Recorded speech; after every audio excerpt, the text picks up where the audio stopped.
السلام عليكم ورحمة الله وبركاته.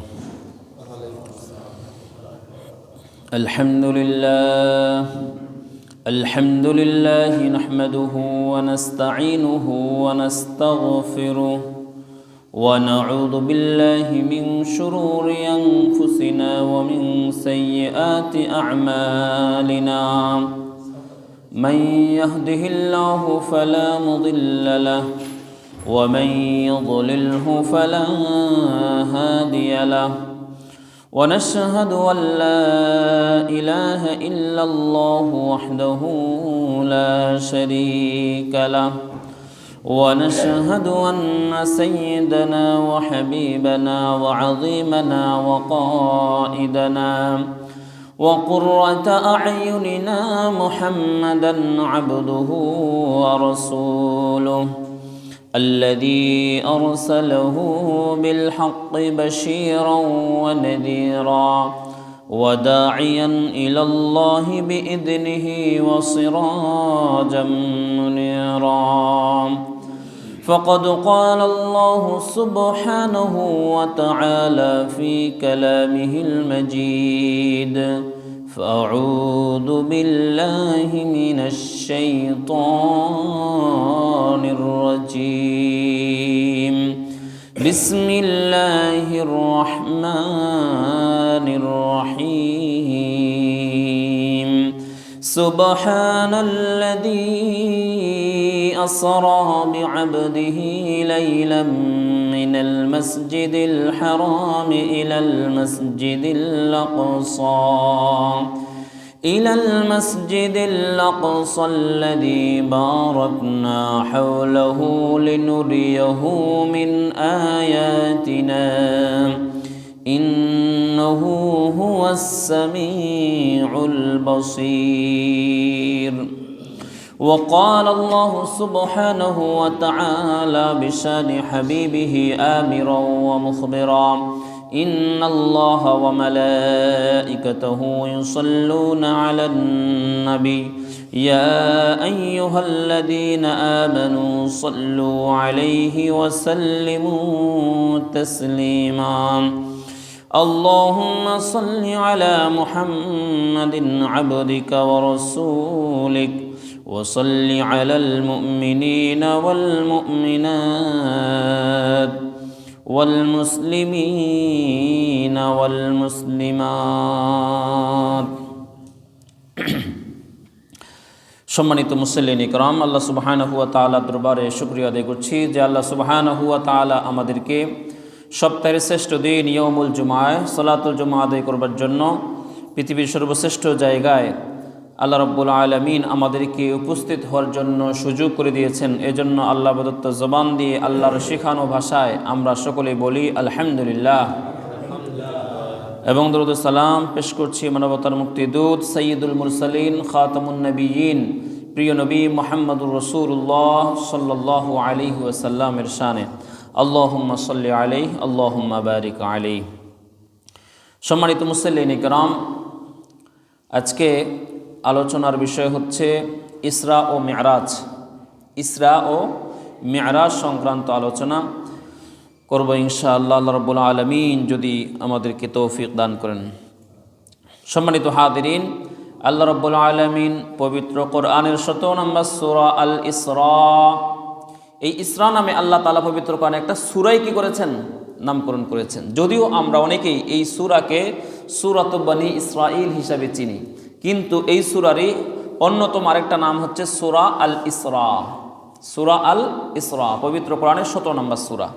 এই ইসরা এবং মি'রাজ সম্পর্কে আলোচনা করব ইনশাআল্লাহ। আল্লাহ বলছেন 17 নম্বর সূরা বনী ইসরাঈলের বা সূরা আল ইসরার প্রথম আয়াত: সুবহানাল্লাযী ইয়াসরা বি'আবদিহি লাইলাম মিনাল মাসজিদিল হারাম ইলাল মাসজিদিল আকসা।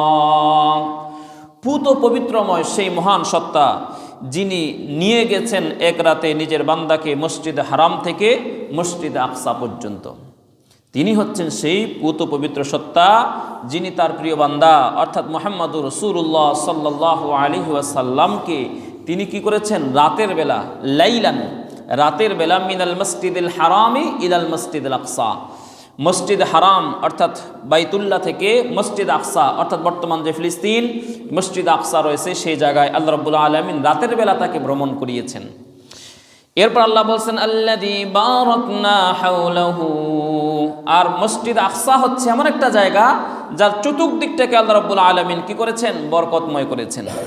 এরপর রব্বুল আলামিন বলছেন লিনুরিয়াহু মিন আয়াতিনা, কেন আল্লাহ রাব্বুল আলামিন মুহাম্মদ সাল্লাল্লাহু আলাইহি ওয়াসাল্লামকে এই মসজিদ হারাম থেকে মসজিদ আকসা পর্যন্ত কেন নিলেন, কেন ইসরা সংগঠিত করালেন? এর কারণ হিসেবে আল্লাহ নিজেই বলছেন লিনুরিয়াহু মিন আয়াতিনা, যেন আমি তাকে কিছু নিদর্শন দেখাতে পারি। মিন আয়াতিনা, আমার যে নিদর্শনগুলো রয়েছে সেগুলো যেন আমি তাকে কি করতে পারি? দেখাতে পারি। কি নিদর্শন সেটা পরবর্তীতে আসছে। ইন্নাহু হুয়াস সামিউল বাসীর, তিনি হচ্ছেন সর্বশ্রোতা এবং সর্বদ্রষ্টা, সব কিছু শুনেন এবং সব কিছু তিনি দেখেন। তো এই আয়াত দ্বারা বোঝা যায় প্রিয় নবী মুহাম্মদুর রাসূলুল্লাহ সাল্লাল্লাহু আলাইহি ওয়াসাল্লাম রাতের বেলা কি করেছেন? মসজিদে হারাম থেকে মসজিদ আকসায় তিনি পরিভ্রমণ করেছেন। এরপরে মেরাজ, তিনি যে মসজিদ আকসা থেকে একবারে প্রথম আসমান, দ্বিতীয় আসমান, তৃতীয় আসমান, এভাবে একদম সিদরাতুল মুনতাহা পর্যন্ত তিনি কি করেছেন? গিয়েছিলেন। সেই আলোচনা আবার আসছে পবিত্র কোরআনের 53 নম্বর সূরা আন-নাজমের মধ্যে। আল্লাহ রাব্বুল আলামিন বলছেন ওয়ালাকাদ রাআহু নাজলাতান উখরা ইনদা সিদরাতিল মুনতাহা, আর পুনরায় আরেকবার সে তাকে দেখেছে, অর্থাৎ মুহাম্মদ সাল্লাল্লাহু আলাইহি ওয়াসাল্লাম জিবরিল আমিনকে দেখেছে। কোন জায়গায়? ইনদা সিদরাতিল মুনতাহা, সিদরাতুল মুনতাহার নিকট। আবার সিদরাতুল মুনতাহা কোথায় সেটা আবার আল্লাহ পরের অংশে বলছেন ইনদাহা জান্নাতুল মাওয়া, যার নিকটে রয়েছে জান্নাতুল মাওয়া। যার নিকটে কি রয়েছে? জান্নাতুল মাওয়া। তাহলে মুহাম্মদ সাল্লাল্লাহু আলাইহি ওয়াসাল্লামকে জিবরাইল আলাইহিস সালামকে কোথায় দেখেছেন? সিদরাতুল মুনতাহায় দেখেছেন, যে জায়গায় রয়েছে কি? জান্নাতুল মাওয়া। এই জান্নাত জাহান্নাম পরিদর্শন করবার জন্য আল্লাহ রাব্বুল আলামিন প্রিয় নবী মুহাম্মদুর রাসূলুল্লাহ সাল্লাল্লাহু আলাইহি ওয়াসাল্লামকে সপ্তম আসমান ভেদ করে সিদরাতুল মুনতাহা, বাইতুল মামুর, জান্নাত জাহান্নাম সব কিছু কি করেছেন? পরিদর্শন করিয়েছেন। এটাই বলছেন আল্লাহ লিনুরিয়াহু মিন আয়াতিনা, আমার বান্দাকে আমি কি করেছি? কিছু নিদর্শন দেখাবার জন্য আমি তাকে ভ্রমণ করিয়েছি রাতের বেলা। সম্মানিত হাদিন, এই ইসরা যে বলছিলাম, ইসরা মানে হলো ভ্রমণ করা, রাতের বেলা ভ্রমণ করা।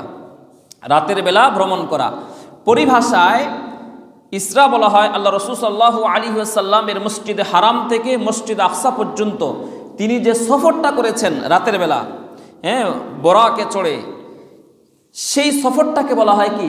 আল ইসরা। আর মেরাজ বলা হয় আল্লাহ রাসূল সাল্লাল্লাহু আলাইহি ওয়াসাল্লাম, মেরাজ শব্দের অর্থ হচ্ছে ঊর্ধ্বগমনের সিঁড়ি। মেরাজ শব্দের অর্থ কি? সিঁড়ি।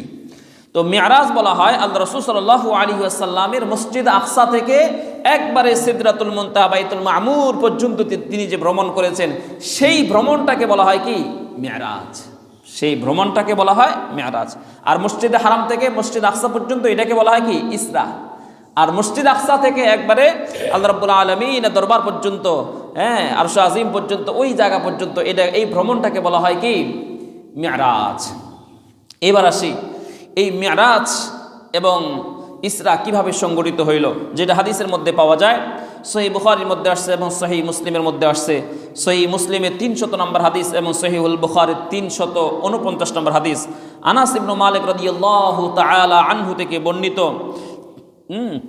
তিনি বলছেন আল্লাহ রাসূল সাল্লাল্লাহু আলাইহি ওয়াসাল্লাম বলছেন যে আমি মক্কায় অবস্থান করছিলাম, এমন সময় হঠাৎ করে আমার গৃহের ছাদ উন্মুক্ত করা হইল।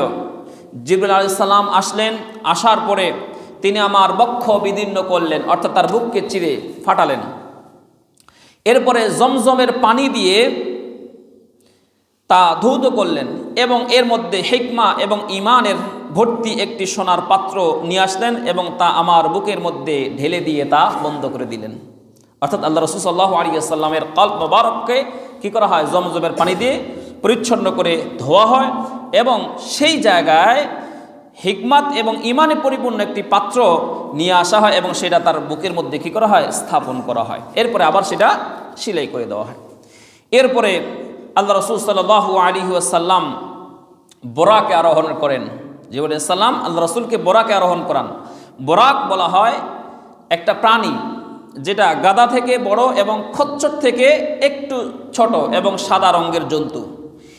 এর মানে পদক্ষেপ এত দ্রুতগামী যে একজন মানুষের দৃষ্টি একবারে যত দূর খালি জায়গা যত দূর পর্যন্ত যায়, তার এক পদক্ষেপ পর আরেকটা পদক্ষেপ এই পরিমাণ দূরত্বে চলে যায়। এই হচ্ছে কি এই বোরাকের এত তীব্রতা এবং এত গতিসম্পন্ন একটা বাহন।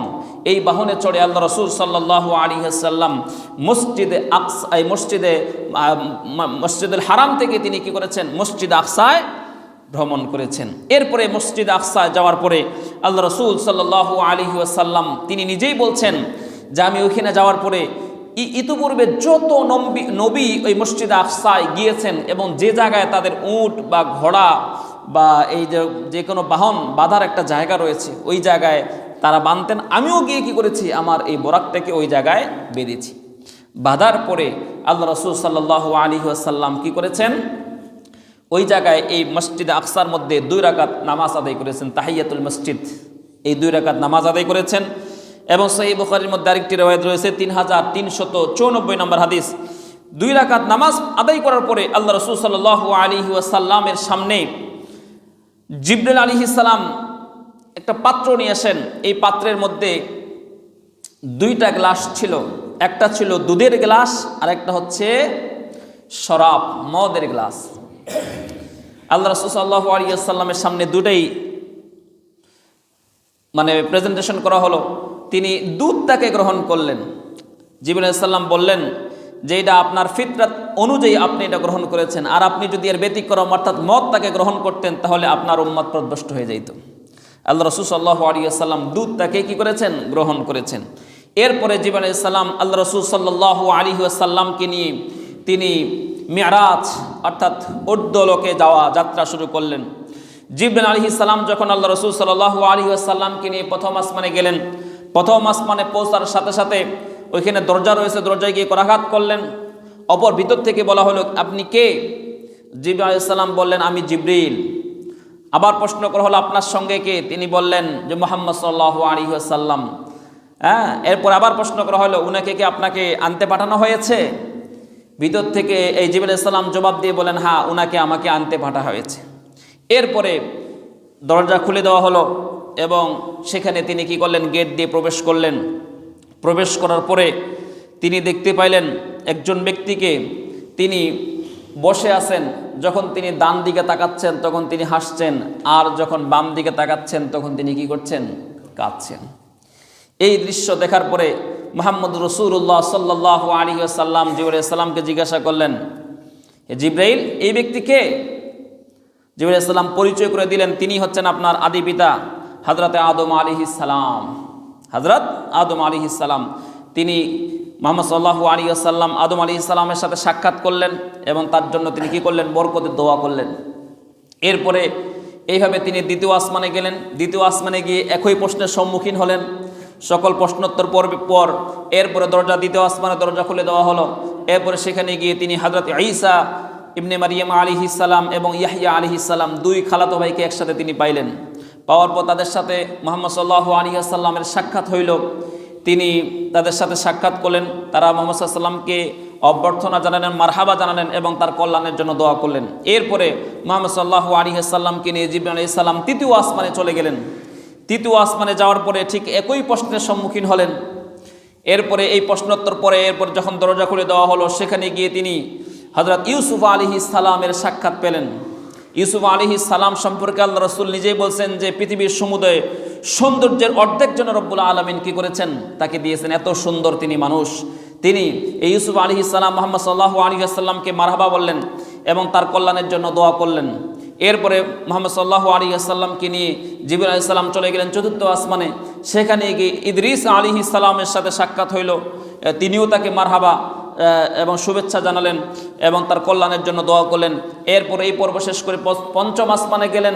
পঞ্চম আসমানে গিয়ে একই প্রশ্নোত্তর পর্বের সম্মুখীন হলেন এবং সেখানে গিয়ে তারা হযরত হারুন আলাইহিস সালামের সাথে সাক্ষাৎ পাইলেন এবং সেখানে কৌশল বিনিময়ের পরে তার কল্যাণের জন্য দোয়া করা হলো।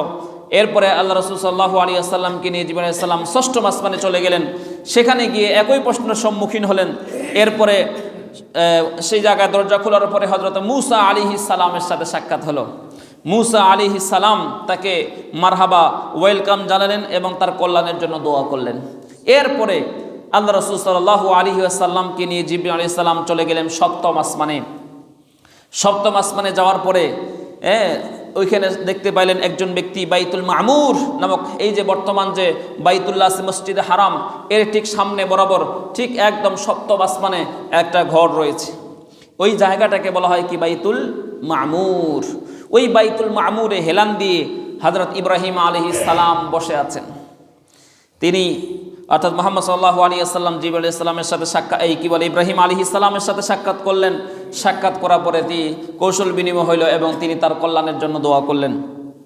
তো বাইতুল মামুর একটা জায়গা, যেই জায়গা সম্পর্কে হাদিসের মধ্যে আসছে যে এইটা এমন একটা জায়গা, এমন একটা ঘর এই জায়গায় স্থাপন করা হয়েছে, ওই জায়গাটাকে প্রতিনিয়ত তওয়াফ করছে ফেরেশতারা।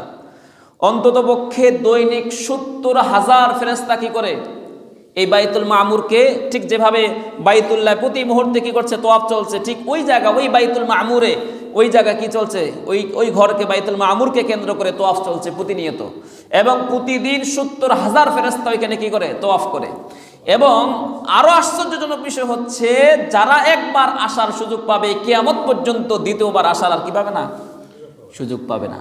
সুবহানাল্লাহি বিহামদি। তাহলে রব্বুল আলামিনের ফেরেশতার বাহিনী কত বিশাল, একটু চিন্তা করেন কত বিশাল এক বাহিনী রয়েছে রব্বুল আলামিনের। সম্মানিত হাজরিন, এই বাইতুল মামুরেই, এই জায়গাতেই মুহাম্মদ সাল্লাল্লাহু আলাইহি ওয়াসাল্লাম জিবরিল আলাইহিস সালামকে তার মূল যে সূরত, তার যে ৬০০ ডানা রয়েছে, এই ৬০০ ডানা বিশিষ্ট জিবরিল আলাইহিস সালামকে তিনি কি করেন, দেখতে পান। একদম তার মূল যে অভাব ছিল, মূল যে শারীরিক অবকাঠামো ছিল, সেই আলোকে মুহাম্মদ সাল্লাল্লাহু আলাইহি ওয়াসাল্লাম কি করেন, জিবরিল আলাইহিস সালামকে দেখতে পান ওই জায়গা বাইতুল মামুরের এই জায়গায়। কোনো রিওয়ায়াতে আসছে আবার যে সিদরাতুল মুনতাহা গিয়ে দেখতে পান। তো যাই হোক, এরপরে আল্লাহ রাসূল সাল্লাল্লাহু আলাইহি ওয়াসাল্লামকে রফ নামক একটা বাহন রয়েছে। এই সপ্তম আসমান বাইতুল মামুর থেকে নিয়ে আবার সিদরাতুল মুনতাহা পর্যন্ত যাওয়ার জন্য এখানে বাহন পরিবর্তন করা হয়। আগে ছিল বরাক, এখন আনা হয় কি রফ নাম, হাদিসের মধ্যে আসছে রফ। এই রফে উঠানো হয়। এখান থেকে এই রফে উঠে আবার আল্লাহ রাসূল সাল্লাল্লাহু আলাইহি ওয়াসাল্লামকে নিয়ে উপরে চলে যাওয়া হয় একদম সিদরাতুল মুনতাহা, যেই জায়গার নাম হচ্ছে কি সিদরাতুল মুনতাহা। সিদরাতুল শব্দের অর্থ হলো বড়ই বৃক্ষ, কুল বৃক্ষ, আর মুনতাহা হলো শেষ সীমা, শেষ প্রান্ত, যেই জায়গায় যাওয়ার পর অর্থাৎ বর্ডার। এরপরে আর নিচে যারা, যে সমস্ত ফেরেশতারা নিচে দায়িত্ব পালন করে, তাদের আর ওই বর্ডার ক্রস করা কি নাই, উপরে যাওয়ার সুযোগ নেই। আর উপরে যারা আছে তাদের আর এই সিদরাতুল মুনতাহা থেকে নিচে আসার কি নাই, সুযোগ নেই, কোনো সুযোগ নেই, আর ছাড় নাই। এমনকি জিবরাইল আলাইহিস সালাম পর্যন্ত এই সিদরাতুল মুনতাহা তিনি কি করতে পারেন না, ক্রস করতে পারেন না। ওদিকে কি আছেন একমাত্র রব্বুল আলামিনই ভালো জানেন। সম্মানিত হাজরিন, এই সিদরাতুল মুনতাহা আল্লাহ রাসূল সাল্লাল্লাহু আলাইহি ওয়াসাল্লাম পৌঁছলেন এবং সেখানে যে এই যে সিদরাতুল মুনতাহা, এই যে শেষ প্রান্তের যে বড়ই গাছ, এই গাছের যে বিভিন্ন বর্ণনা আসছে বিভিন্ন হাদিসের মধ্যে, যে ওই গাছের পাতাগুলো হচ্ছে হাতির কানের মতো এবং এর বড়ইগুলো হচ্ছে বিশাল বিশাল মটকা, পানি দেখার যে আগেকার যুগে ব্যবহার করা হতো, বিশাল বিশাল আকৃতির। এবং ওই গাছের আশপাশে বিভিন্ন ধরনের রঙের বেরঙের স্বর্ণের প্রজাপতি কি করছে, ঘূর্ণায়মান আছে, এরকম একটা জায়গা, সুন্দর একটা জায়গা। এরপরে আল্লাহ রাসূল সাল্লাল্লাহু আলাইহি ওয়াসাল্লামকে জান্নাত এবং জাহান্নাম দেখানো হয়। এই সিদরাতুল মুনতাহা থেকে আল্লাহ রাসূলকে কি করা হয়, জান্নাত জাহান্নাম দেখানো হয়, যেটা সহিহ বুখারীর ৩৪৯ নম্বর হাদিসের মধ্যে আসছে। জান্নাত জাহান্নাম দেখানোর পরে এরপরে আল্লাহ রাব্বুল আলামিনের সাথে কি হয়, কথোপকথন হয়। ওই জায়গায় গিয়ে জান্নাত জাহান্নাম পরিদর্শন করার পরে আল্লাহ রাব্বুল আলামিনের সাথে মুহাম্মদুর রাসূলুল্লাহ সাল্লাল্লাহু আলাইহি ওয়াসাল্লামের কথোপকথন হয়। কথোপকথন হওয়ার পরে বিভিন্ন কিতাবের মধ্যে পাওয়া যায়, কিন্তু সহিহ হাদিস দ্বারা প্রমাণিত নয়, কোথাও পাওয়া যায় না। যেমন আত্তাহিয়াতু আমরা যে নামাজের মধ্যে পড়ি, অনেকেই বলে থাকেন যে এই আত্তাহিয়াতুর শানে উরুদ, অর্থাৎ এটা নাজিলের প্রেক্ষাপট হচ্ছে যে আল্লাহ রাসূল সাল্লাল্লাহু আলাইহি ওয়াসাল্লাম যখন আল্লাহ রাব্বুল আলামিনের নিকটবর্তী চলে যান, তখন আল্লাহর সামনে আল্লাহর সম্মানার্থে তিনি বলেন আত্তাহিয়াতু লিল্লাহি ওয়াসসালাওয়াতু ওয়াত-তাইয়্যিবাতু। এতটুকু বলেন যে আত্তাহিয়াতু সকল ধরনের শুভেচ্ছা সম্বর্ধনা লিল্লাহি কার জন্য? আত্তাহিয়াতু লিল্লাহি আল্লাহর জন্য, ওয়াত-তাইয়্যিবাতু এবং সকল প্রকার পুত পবিত্রতা কার জন্য? আল্লাহর জন্য। ওয়াসসালাওয়াতু ওয়াত-তাইয়্যিবাতু, আত্তাহিয়াতু লিল্লাহি ওয়াসসালাওয়াতু ওয়াত-তাইয়্যিবাতু সকল ধরনের শান্তি কার জন্য? আল্লাহর জন্য। ওয়াত-তাইয়্যিবাতু সকল পুত পবিত্রতা আল্লাহর জন্য। এরপরে রব্বুল আলামিন ওইখান থেকে জবাব দেন আসসালামু আলাইকা আইয়ুহান নাবিয়্যু ওয়া রাহমাতুল্লাহি ওয়া বারাকাতুহু। হে নবী, আসসালামু আলাইকা, আপনার প্রতি কি হোক? শান্তি বর্ষিত হোক। আইয়ুহান নাবিয়্যু, হে সম্মানীয় নবী। ওয়া রাহমাতুল্লাহি ওয়া বারাকাতুহু, এবং আল্লাহর রহমত এবং বরকত আপনার প্রতি নাযিল হোক। এরপরে আবার আল্লাহ রাসূল নিজের জন্য শুধু দোয়া নেন নাই, বরং তিনি এর সাথে অ্যাড করেন কি? আসসালামু আলাইনা ওয়া আলা ইবাদিল্লাহিস সালিহিন। আল্লাহ রাসূল জবাব দিয়ে বলেন যে শুধু আমার উপরে রহমত এবং বর্ষিত হোক, বিষয়টা এমন নয়, বরং আমার উম্মতের মধ্যে যারা সালিহিন নেককার বান্দা হবে তাদের উপরও কি হোক? শান্তি বর্ষিত হোক, রহমত এবং বরকত বর্ষিত হোক। হ্যাঁ, এই আত্তাহিয়াতুর বিভিন্ন কিতাবের মধ্যে পাওয়া যায়, কিন্তু অথেন্টিক সূত্রে এটা পাওয়া যায় না। এই কথোপকথনের পরে আল্লাহ রাব্বুল আলামিন নবী মুহাম্মদুর রাসূলুল্লাহ সাল্লাল্লাহু আলাইহি ওয়াসাল্লামকে 3টা জিনিস উপহার দেন। কয়টা? 3টা জিনিস। তিরমিজি শরীফে 3276 নম্বর হাদিস এবং সহিহ হাদিস। আব্দুল্লাহ ইবনে মাসউদ রাদিয়াল্লাহু তাআলা আনহু থেকে বর্ণিত, তিনি বলছেন লাম্মা বালাগা রাসূলুল্লাহ সাল্লাল্লাহু আলাইহি ওয়াসাল্লাম সিদরাতুল মুনতাহা, যখন আল্লাহ রাসূল সাল্লাল্লাহু আলাইহি ওয়াসাল্লাম সিদরাতুল মুনতাহায় পৌঁছলেন, পৌঁছার পরে ক্বালা ফাআতাহুল্লাহু ইনদাহা সালাসান, আল্লাহ রাব্বুল আলামিন তাকে 3টা জিনিস দান করেন। কয়টা জিনিস? 3টা জিনিস দান করেন। লাম ইউতিহিন্না নাবিয়ান কানা ক্বাবলাহু, এমন 3টা জিনিস দান করেন যে ইতিপূর্বের কোনো নবীকে এই 3টা জিনিস কি করা হয় নাই? দান করা হয়নি। স্পেশালভাবে আল্লাহ রাব্বুল আলামিন 3টা জিনিস তাকে দান করেন। 1 নম্বর হচ্ছে ফুরিদাত আলাইহিস সালাতু খামসান, তার উপরে 5 ওয়াক্ত নামাজ কি করা হয়? ফরজ করা হয়। 2 নাম্বার ওয়া উতিয়া খাওয়াতিমা সূরাতিল বাকারাতি, এবং সূরা আল বাকারার শেষ 3 আয়াত, অন্য রিওয়ায়াতে আসছে শেষ 3 আয়াত, আমানা রাসূলু বিমা উনজিলা ইলাইহি, এখান থেকে শুরু করে শেষ পর্যন্ত সূরা আল বাকারার শেষ 3 আয়াত তাকে কি করা হয়? উপহার হিসেবে দেওয়া হয়। 3 নাম্বার ওয়া গুফিরা লি উম্মতিহি আল মুকহিমাত মা লাম ইউশরিকু বিল্লাহি শাইআন, তার উম্মতের সকল ব্যক্তির কবিরা গুনাহকে তওবার মাধ্যমে ক্ষমা করা হবে, তবে শর্ত হচ্ছে যদি তারা আল্লাহর সাথে শিরিক করে না থাকে। এই 3টা জিনিস আল্লাহ রাব্বুল আলামিন নবী মুহাম্মদুর রাসূলুল্লাহ সাল্লাল্লাহু আলাইহি ওয়াসাল্লামকে কি দেন? উপহার দেন। তাহলে 1 নম্বর হচ্ছে সালাত, 1 নম্বর কি? সালাত দেওয়া হয়। 2 নম্বর হচ্ছে সূরা আল বাকারার শেষের 3 আয়াত, এবং 3 নম্বর হচ্ছে যে তার উম্মতের কবিরা গুনাহসমূহ কি করা হবে? ক্ষমা করা হবে তওবার মাধ্যমে, তবে শর্ত হচ্ছে তারা শিরিকমূলক কর্মকাণ্ডের সাথে সম্পৃক্ত হতে পারবে না। সম্মানিত হাজরিন, এরপরে এই উপঢৌকন নিয়ে যখন তিনি কি করছিলেন? ফিরে আসছিলেন আল্লাহর পক্ষ থেকে, যখন ফিরে আসছিলেন 6ষ্ঠ আসমানে আসার পরে হযরত মূসা আলাইহিস সালাম, মূলত প্রথমে 50 ওয়াক্ত নামাজ ফরজ হয়, তো মূসা আলাইহিস সালামের সাথে যখন সাক্ষাৎ হয় তখন মূসা আলাইহিস সালাম বলেন আল্লাহ আপনাকে কি দিলেন? তিনি বললেন এই দিলেন 50 ওয়াক্ত নামাজ। তখন তিনি বললেন যে না, আপনার উম্মত কি পারবে না? 50 ওয়াক্ত পারবে না, আপনি আল্লাহর কাছে কি যান? ফিরে যান। তো তিনি ফিরে গেলেন, 5 কমিয়ে দেওয়া হলো, আবার আসছেন, আবার গেলেন, এইভাবে করতে করতে একবারে 5-এ চলে আসছে। কততে চলে আসছে? বারবার যাতায়াত করতে করতে 5 বারে চলে আসছে। তখন এই মূসা আলাইহিস সালাম আবার বললেন যে আপনার উম্মত এটাও পারবে না, আপনি আরো কমানোর জন্য কি করেন? চেষ্টা করেন। তখন মুহাম্মদুর রাসূলুল্লাহ সাল্লাল্লাহু আলাইহি ওয়াসাল্লাম বললেন যে ফাকুলতু কদ রাজাতু ইলা রাব্বি হাত্তা ইস্তাহইয়াইতু মিনহু, যে আমার রবের কাছে আবার ফিরে যাইতে আমাকে লজ্জাবোধ করছে। এতবার কিভাবে যাই? আমাকে উপঢৌকন দেওয়া হইলো আল্লাহর পক্ষ থেকে স্পেশাল, আর আমি এই উপঢৌকনকে কি করছি? কমাই নিচ্ছি, এটা আমার কাছে লজ্জা লাগতেছে, আমি আর যাইতে পারবো না। তখন মূসা আলাইহিস সালাম বললেন যে ঠিক আছে, তাহলে আপনি আল্লাহর নাম নিয়ে এবার নেমে পড়ুন। সম্মানিত হাজরিন, রব্বুল আলামিন তখন সাথে সাথে জানিয়ে দিলেন হে নবী, আল্লাহর কথার কোনো কি হয় না, পরিবর্তন হয় না। যেহেতু আপনি 5-এ সন্তুষ্ট হয়েছেন আর আমি যেহেতু 50 নাজিল করেছিলাম, তবে জেনে রাখেন আপনার উম্মত যদি 5 ওয়াক্ত সালাত আদায় করে, আমি তাহলে তাকে 50 ওয়াক্তের সওয়াব দিয়ে দিব।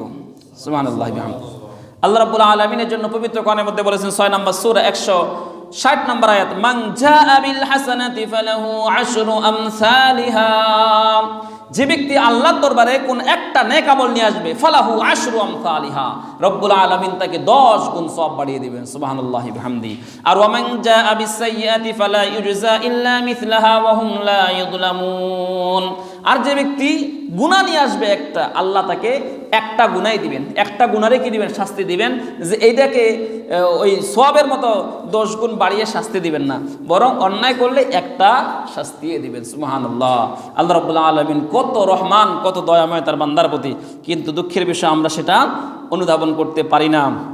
সম্মানিত হাজরিন, এরপরে জিবরাইল আলাইহিস সালামকে যেমন তাফসিরে মারিফুল কোরআনের মধ্যে আসছে, এরপর যখন তিনি আসতেছিলেন, তাফসিরে মারিফুল কোরআনের মধ্যে আসছে যে যত নবীর সাথে তার সাক্ষাৎ হয়েছিল মুহাম্মদ সাল্লাল্লাহু আলাইহি ওয়াসাল্লামের, সবাই মিলে আবার মুহাম্মদ সাল্লাল্লাহু আলাইহি ওয়াসাল্লামকে পৃথিবীতে এগিয়ে দিতে আসেন। মেহমান গেলে যেমন কি করে, মেজবান যখন বিদায় দেয় তখন একটু সামনে গিয়ে কি করে, আগাই দিয়ে আসে।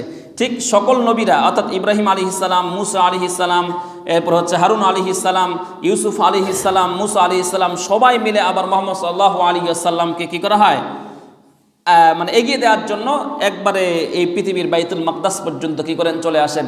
এবং সেই জায়গায় নামাজ রক্ত হয়ে যায়। তাফসিরে মারিফুল কোরআনের মধ্যে এই ঘটনা আসছে যে নামাজ রক্ত হয়ে যাওয়ার কারণে তখন জিবরাইল আলাইহিস সালামের নির্দেশে ওই জায়গায় কি করা হয়, নামাজের আয়োজন করা হয় মসজিদে আকসার মধ্যে। সেই জায়গায় মুহাম্মদ সাল্লাল্লাহু আলাইহি ওয়াসাল্লামকে কি করা হয়, ইমামতির দায়িত্ব দেওয়া হয়। এই জন্য আমাদের প্রিয় নবী মুহাম্মদ রাসূলুল্লাহ সাল্লাল্লাহু আলাইহি ওয়াসাল্লামকে বলা হয় ইমামুল মুরসালিন। ইমামুল মুরসালিন, সকল নবীদের কি ইমাম, সকল নবীদের ইমাম বলা হয়ে থাকে। হ্যাঁ, এরপরে আল্লাহ রাসূল সাল্লাল্লাহু আলাইহি ওয়াসাল্লাম ওই বাইতুল মাকদাস থেকে আবার ফিরে কোথায় চলে আসেন, বোরাকে করে মসজিদে হারামে চলে আসেন।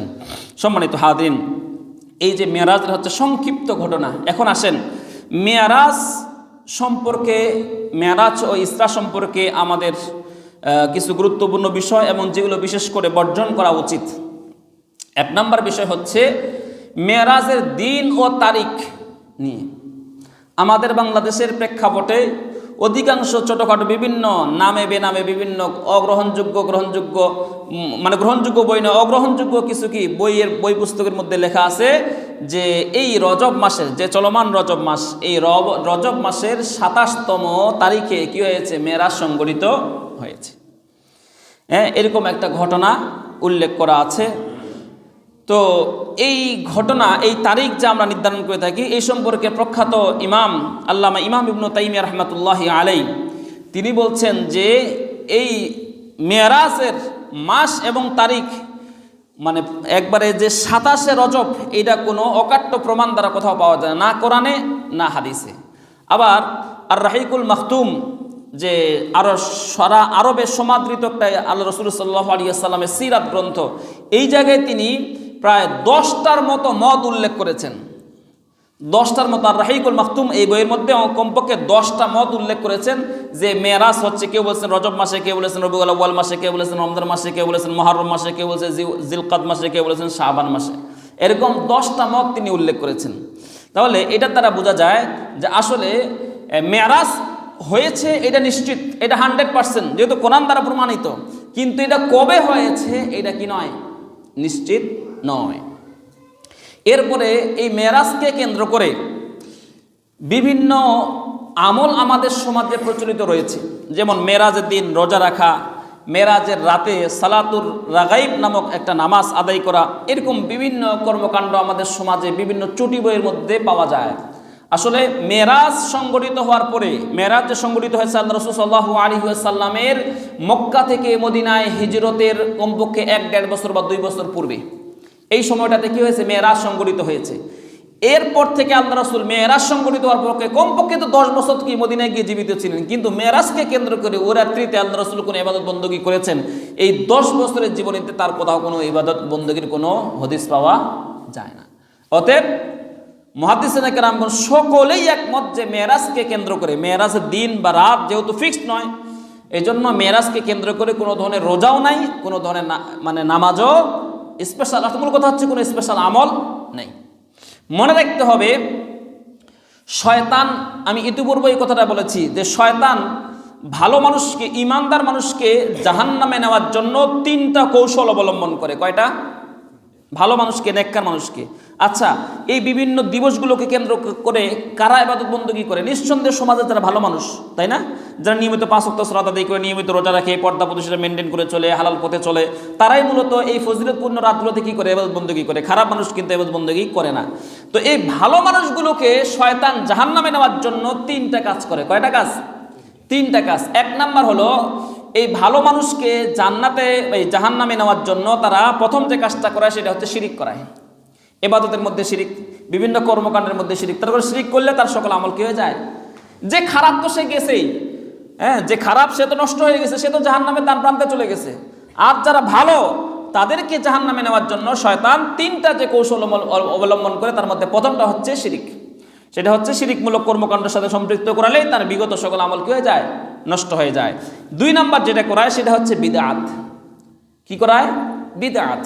বিদআত বলা হয় নব আবিষ্কৃত, যা আল্লাহ রাসূল সাল্লাল্লাহু আলাইহি ওয়াসাল্লাম করেন নাই এমন কোনো ইবাদত ধর্মের মধ্যে কি করা? প্রচলন করা, চালু করা, ইবাদত হিসেবে মনে করা, সেগুলোকে বলা হয় কি?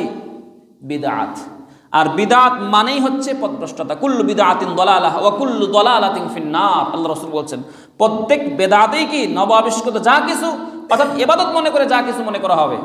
যেমন কেউ যদি ফজরের নামাজ 2 রাকাত, এখন যদি বলে আমি অনেক কষ্ট করে ঘুম থেকে উঠছি, মাত্র 2 রাকাত নামাজ পড়বো, আরও 2 রাকাত বাড়াই পড়ি, হবে নামাজ? কেন হবে না? যা ইবাদত সেটাই হবে যেটা মুহাম্মদ সাল্লাল্লাহু আলাইহি ওয়াসাল্লাম করেছেন এবং যেভাবে করেছেন। এর অতিরিক্ত করলে সেটা কি হবে? বিদআত হবে। ঠিক ফজর নামাজকে যদি অতিরিক্ত করি তাহলে সেটা কি হয়ে যাবে? বিদআত হবে। এরকম মুহাম্মদ সাল্লাল্লাহু আলাইহি ওয়াসাল্লাম যে ইবাদত করেন নাই, সেটা মানে যেটা করে নেই সেটা যদি আমরা করি, সেটাই মূলত কি হয়ে যাবে?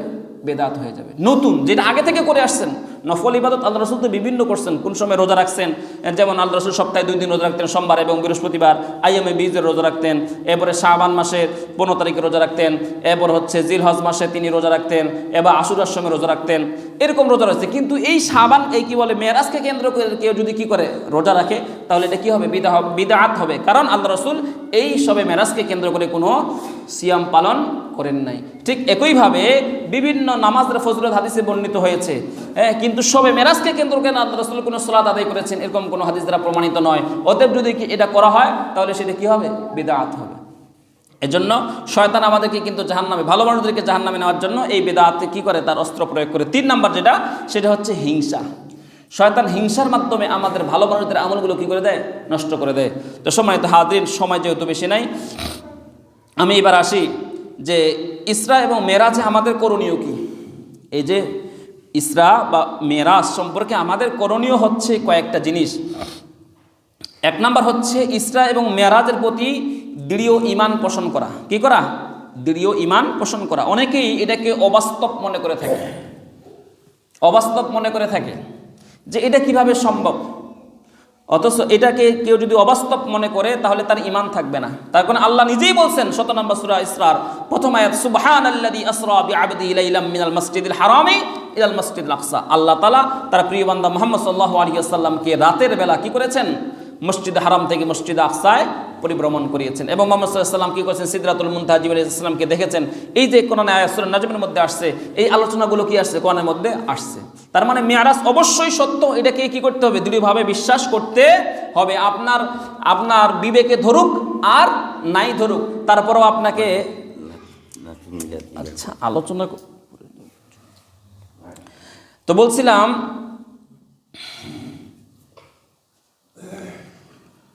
মুহাম্মদ সাল্লাল্লাহু আলাইহি ওয়াসাল্লামের পক্ষ থেকে মেরাজটা কি যে হয়েছে, এটা 100% কি করতে হবে? ঈমান পোষণ করতে হবে। যদি এর ব্যর্থই ঘটে, এটাকে কেউ যদি ন্যূনতম সন্দেহ করে, তাহলে তার ঈমান থাকবে না। এরপরে 2 নম্বর যেটা আমাদের করণীয়, মেরাজের যে উপহারগুলো রব্বুল আলামিনকে আল্লাহ রব্বুল আলামিনের পক্ষ থেকে মুহাম্মদ সাল্লাল্লাহু আলাইহি ওয়াসাল্লামকে দেওয়া হয়েছে, সেগুলো কি করা? 100% আদায় করা, যত্ন সহকারে। 1 নম্বর হচ্ছে সালাত দেওয়া হয়েছে। হ্যাঁ, সালাত দেওয়া হয়েছে, 5 ওয়াক্ত সালাত। এটার প্রতি আমরা কি নাই? অত সচেতন নয়, কিন্তু মেরাজের রাতের নামাজ আদায় করার জন্য, মেরাজের কি রোজা রাখার জন্য আমরা ব্যতিব্যস্ত। কিন্তু মেরাজে যে স্পেশালভাবে যে যে দায়িত্ব দেওয়া হলো, যে উপহার দেওয়া হলো 5 ওয়াক্ত সালাত, সেটার প্রতি আমরা কি উদাসীন, মসজিদে আসি না। এজন্য 1 নাম্বার করণীয় হচ্ছে 5 ওয়াক্ত সালাত কি করা, ইহতিমামের সাথে আদায় করা। 2 নাম্বার করণীয় হচ্ছে যে সমস্ত পাপের শাস্তি দেখানো হয়েছে মেরাজ রাতে রাসূল সাল্লাল্লাহু আলাইহি ওয়াসাল্লামকে, যে গীবত করলে কি হয়, সুদ খাইলে কি হয়, বেবিচার করলে কি হয়, এরকম হাদিসগুলো বর্ণিত হয়েছে না। এই অন্যায়গুলোকে কি করতে হবে, ত্যাগ করতে হবে। যে বিশেষ করে স্পেশালভাবে যে অপরাধের শাস্তিগুলো আল্লাহ রাসূল সাল্লাল্লাহু আলাইহি ওয়াসাল্লাম দেখিয়েছেন, আল্লাহ রাসূলকে দেখানো হয়েছে, সেই অপরাধগুলো আমাদেরকে কি করতে হবে, ত্যাগ করতে হবে।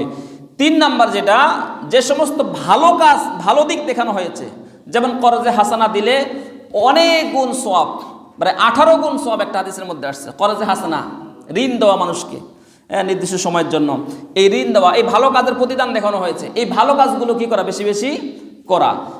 4 নাম্বার করণীয় হচ্ছে সূরা আল বাকারার শেষে যে 3 আয়াত আছে, এই 3 আয়াতের আমল আমাদের সমাজে করা, আমাদের ব্যক্তিগত জীবনে আমল করা। কারণ হচ্ছে সূরা আল বাকারা সম্পর্কে আসছে যে তিরমিজির 2281 নম্বর হাদিস, আল্লাহ রাসূল সাল্লাল্লাহু আলাইহি ওয়াসাল্লাম বলছেন, যে ব্যক্তি সূরা আল বাকারার শেষ 2 আয়াত রাতের বেলা তেলাওয়াত করবে, তার জন্য তাই যথেষ্ট হয়ে যাবে। অর্থাৎ সারা রাত দাঁড়িয়ে তার জন্য ইবাদত করা কি হয়ে যাবে, যথেষ্ট হয়ে যাবে।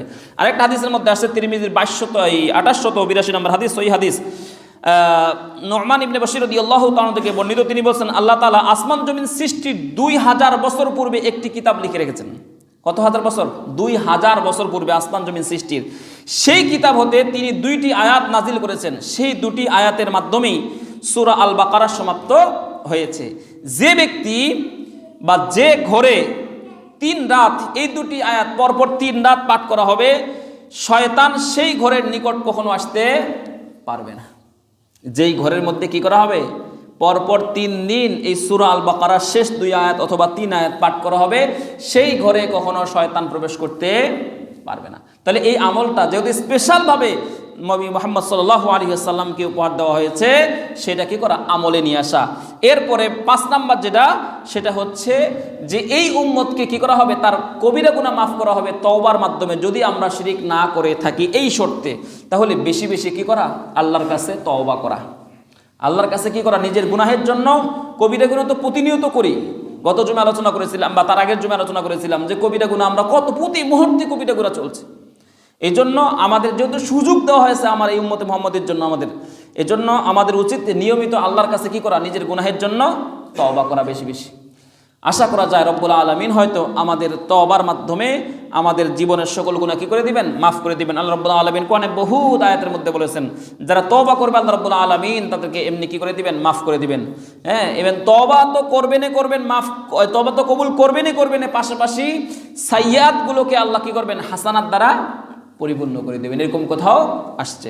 এজন্য আসুন মেরাজের রাতের বিশেষ ইবাদত না করে, বরং মেরাজকে কেন্দ্র করে যে উপহারগুলো রব্বুল আলামিনের পক্ষ থেকে দেওয়া হয়েছে, বিশেষ করে সালাত এবং এই যে সমস্ত পাপের শাস্তি দেখানো হয়েছে সেগুলো ত্যাগ করি, এবং যেগুলো ভালো কাজের পুরস্কার দেখানো হয়েছে সেগুলো বেশি বেশি করি, এবং সূরা আল বাকারার শেষ যে 3 আয়াত রয়েছে এই 3 আয়াতের প্রচলন করি এবং নিয়মিত আমল করি, এবং যে গুনাহ আমরা করে থাকি নিয়মিত সেগুলো আল্লাহর কাছে কি করি, তওবা করি। আর পাশাপাশি আমাদের দ্বারা যেন কোনো ধরনের শিরকমূলক কর্মকাণ্ড সংগঠিত না হয়, এই জন্য শিরক সম্পর্কে আমরা বেশি বেশি জানার চেষ্টা করি। রব্বুল আলামিন আমাদেরকে সেই তৌফিক দান করুক, আমিন। ওমা তৌফিকি ইল্লা বিল্লাহ। আসসালামু আলাইকুম ওয়া রাহমাতুল্লাহ।